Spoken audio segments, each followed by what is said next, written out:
Look, I get it. We all knee deep in summertime shy right now, but hey, winter is coming. I'm talking about the cold, the wind, the frost, the polar vortex. And you definitely want to make sure the windows on your crib hold up. That's where Window Nation comes in. This month, get 50% off all window styles. Window Nation offers a lifetime warranty on all their windows, so you can relax knowing your home is protected far into the future. Schedule a fast, free estimate now with Window Nation. Call 866-90-NATION or head to windownation.com. You remember that amazing little cafe you discovered last summer or that perfect hiking spot you heard about? Well, with the Overlook mobile app, you can create personal lists of places you've been, want to go, and always see everything on a map. Share your favorite hidden gems with friends and family. Or, keep your secret spots private for you. The best part, no ads cluttering your list and no one selling your interests or travel data. All you got to do is download the free app at overlookmaps.com and check out overlookmaps.com/Chicago to see some of our personal favorite CityCast lists on a map and in your pocket. Overlookmaps.com. Collect and share the places that matter to you.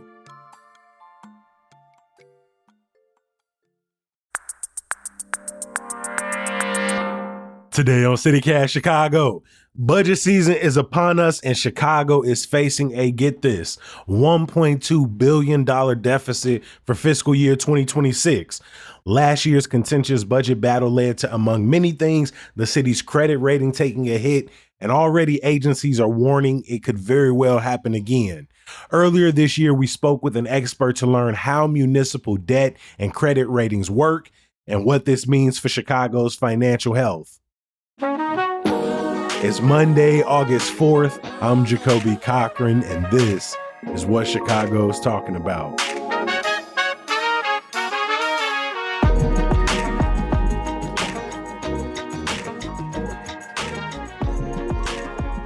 We're joined by Dr. Amanda Kass, who studies public finance at DePaul University. Amanda, welcome back to CityCast Chicago. Thank you so much for having me. Amanda, people really love the episode we did with you about Chicago's pension problems. Now, I got an even more basic question for you. When we are talking about the city and state, what even is a credit rating?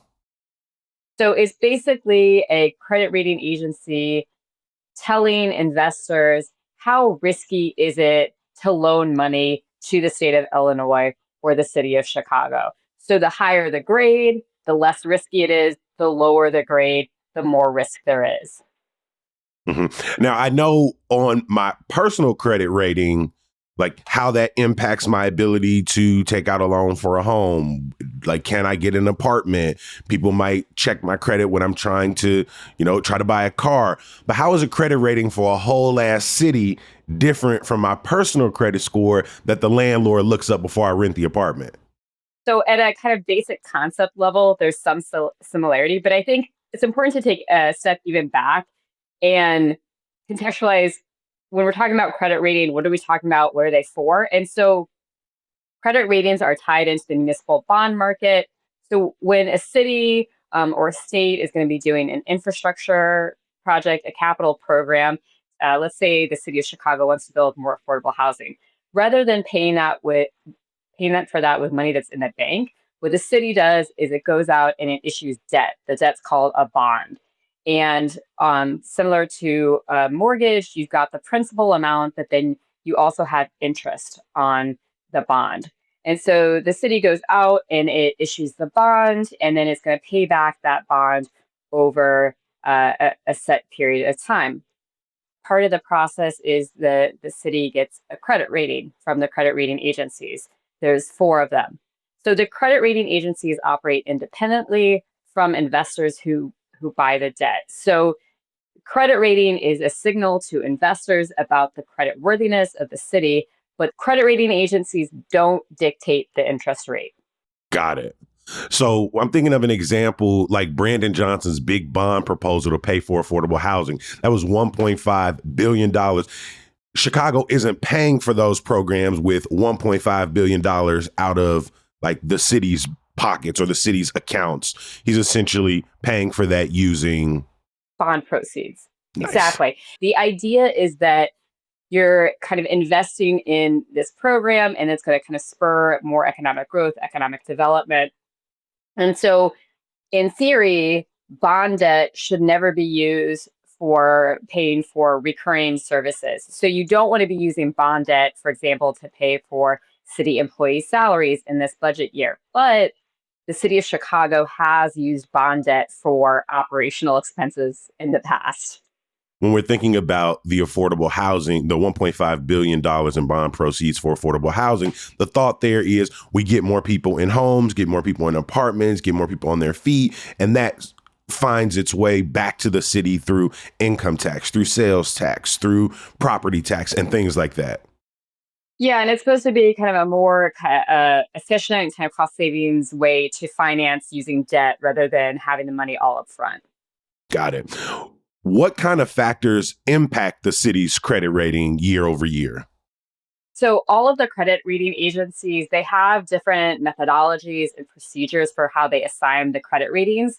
Credit rating agencies, your listeners might remember, played a kind of notorious role in the 2008 financial crisis.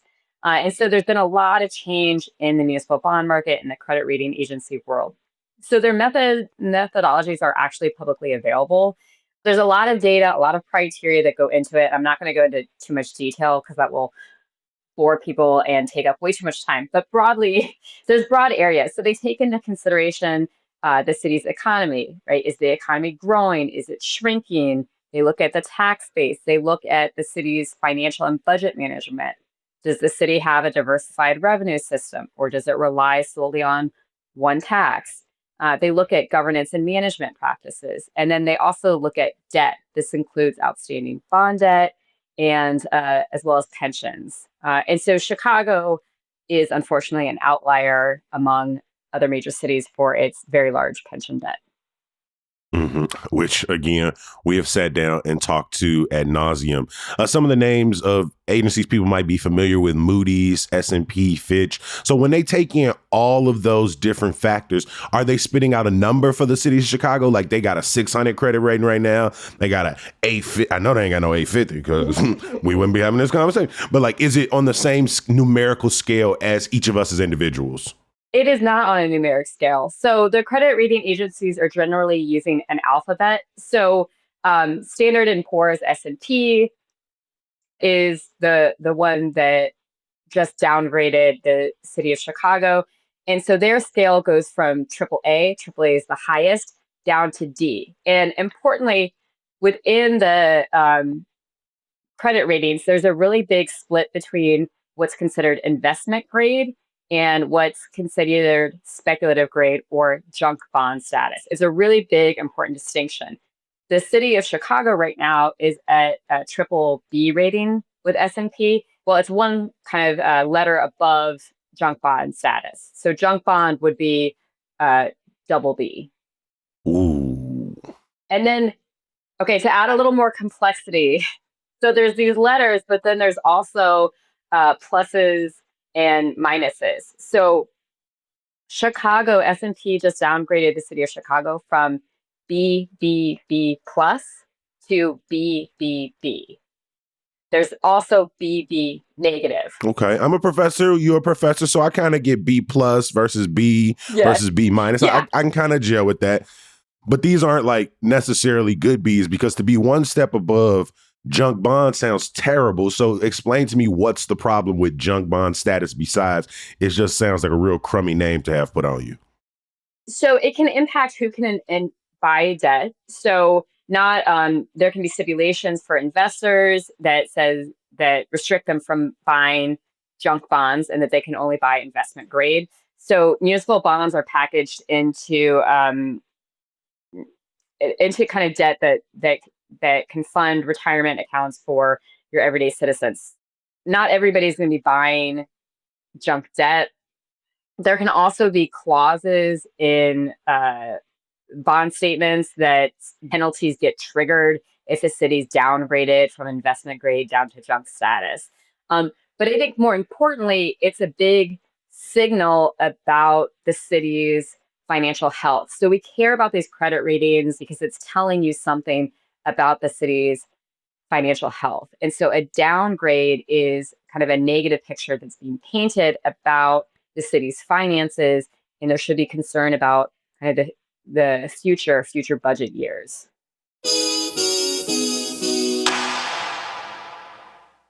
You're going to want to bring your tissues for this fascinating theater pick.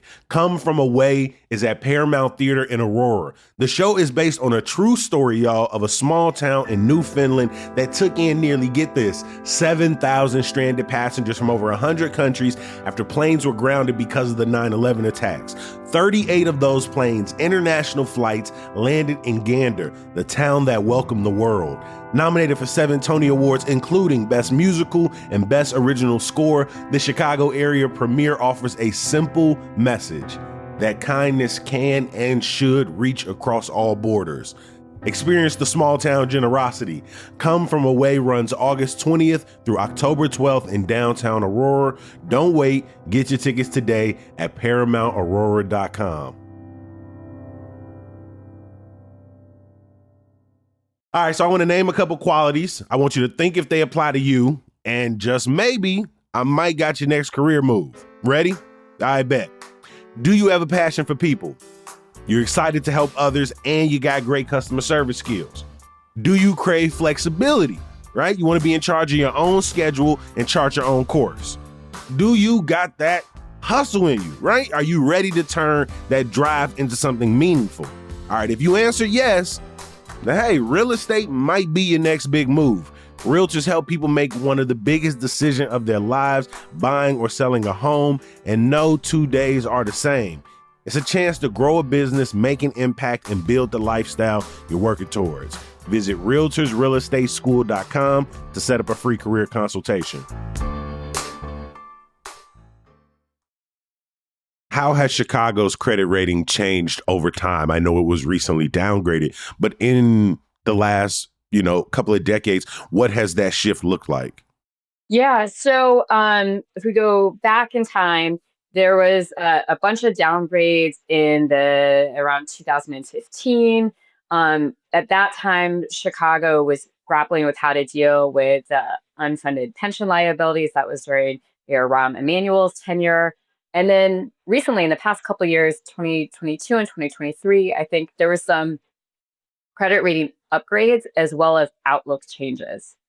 So in addition to changing the actual rating, the credit rating agencies will signal that there is a likely credit rating change coming with an outlook. And an outlook can be positive, saying, hey, we think we're going to upgrade you, stable, there's not going to be any change, or negative, giving you notice that if you don't get yourself together, we're going to downgrade you. And so the upgrades that happened in 2022, 2023 were somewhat tied to Mayor Lightfoot's advanced pension payment plan. The credit rating agencies really liked that because it was showing a commitment to funding the pension systems, trying to kind of really tackle that pension debt. And, the city's budget was boosted in those years with the COVID relief money that came from the federal government. Mm-hmm. Yeah, I believe we got to A- at one point. Fitch and Moody's upgraded the city of Chicago, but S&P only changed its outlook for the city. So it hadn't changed the letter grade. Got it. Well, when S&P announced that they were downgrading the city's rating, the city put out a statement basically saying, I don't know if I agree with that.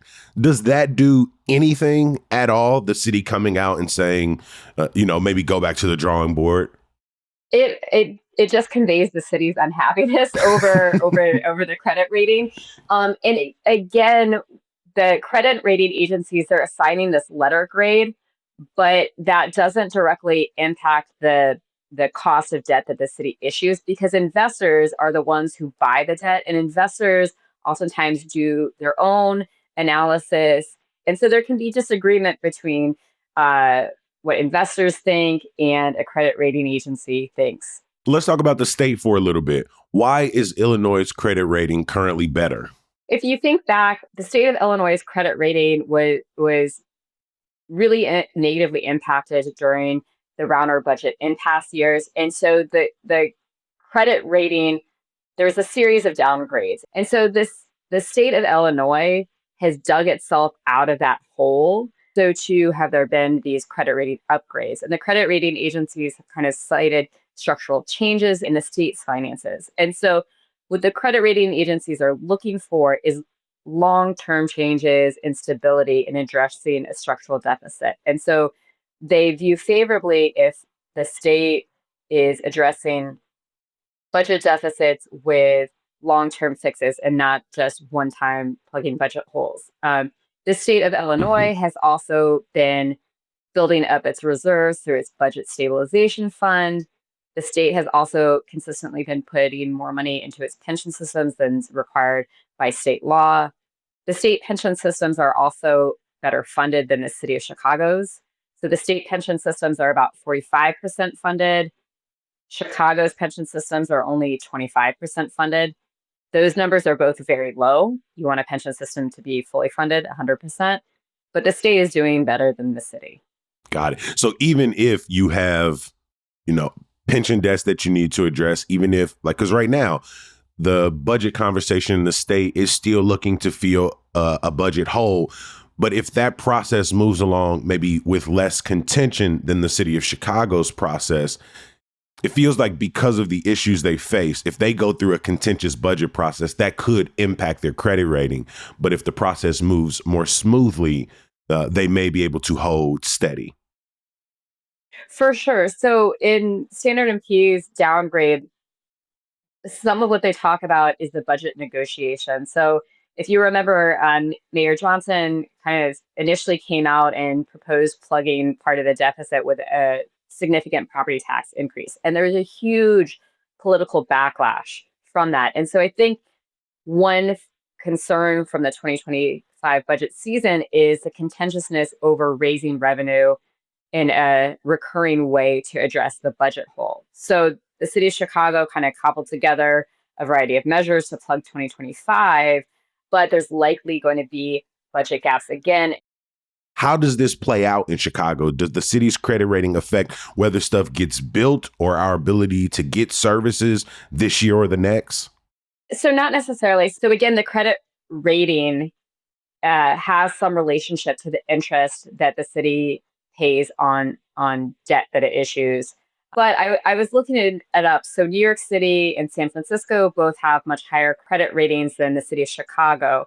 But all three of them had about the same interest rate on the last bonds that they issued. So even though they have different credit ratings, it's not a clear differentiator in terms of the interest rate they pay on debt. In theory, though, the lower credit rating might increase the cost of issuing debt. And so it could make capital program, building affordable housing more expensive, could mean having to scale back the plans. But there's not kind of an immediate impact. Like you're not going to see it visibly in the budget the same way you would if the city's property tax revenue collection suddenly dropped. Because again, the interest rate is supposed to be about issuing new debt, and the debt isn't supposed to fund operating programs. The credit ratings generally don't kind of play out in the budget debates exactly because, again, the budget debates are focusing on operating expenses and the revenue. And so that's really focused on kind of this 1 year look versus the credit rating is about the interest on bonds. Got it. It kind of begs the question, though, of like outside these yearly budget debates, are lawmakers really thinking about long-term finance solutions? Because throughout Chicago's budget address, some of the solutions put forth, foregoing the pension payment, for example, asking Chicago public schools to take out a high interest loan. These are things that, on the face may plug a hole, but they don't seem like the best long-term solutions, which, as we talked about in our pension conversation, that lack of foresight is one of the things that has put Chicago in the position it is now. Yeah, it's a tricky balancing act that lawmakers have to make, right? They need to take into consideration taxpayer preferences on taxes, which nobody ever wants their taxes raised, right? Nobody's ever saying like, hey, I want to pay more in income tax. That's how a $300 million property tax proposal over time gets whittled down to nothing. Exactly. But at the same time, residents also want investment in this, in their city, in the state. They want quality education. They want good amenities. They want roads that aren't filled with potholes. And then also they need to be caring about, they do need to care to some extent of what the credit rating agencies are thinking, because they finance these capital programs with issuing debt. And so they do care about what the credit rating agency is. And then again, in addition to it potentially impacting the cost of debt, it's a grade on the city or the state's finances. Nobody wants to be the governor or the mayor that's getting credit rating downgrades. The municipal bond world is kind of wild. Like it's a whole other language. Like they don't even use the term interest rate; they use coupon, and they talk about things of like what the coupon is, what the yield is, like what's par.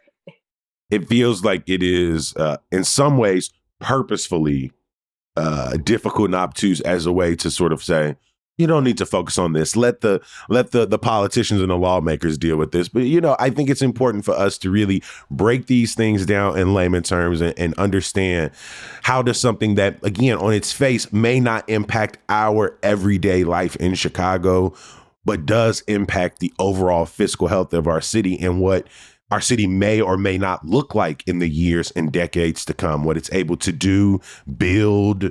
And so I really appreciate you making time for us today, Dr. Amanda Kass. Thank you so much. Before we get out of here, I can't let you go without some good news. This week, the Bridge Benefit Concert is going down at Lincoln Hall. It's hosted by the homie Rach Jackson. They're going to have poems from Naira, music from Matt and Jamila Woods. It's going to be a great night for a great cause. I'm going to drop a link for you in the show notes. As always, we appreciate you for listening, for reading our daily newsletter, Hey Chicago. We're going to be back bright and early tomorrow. We'll talk to you then. Peace.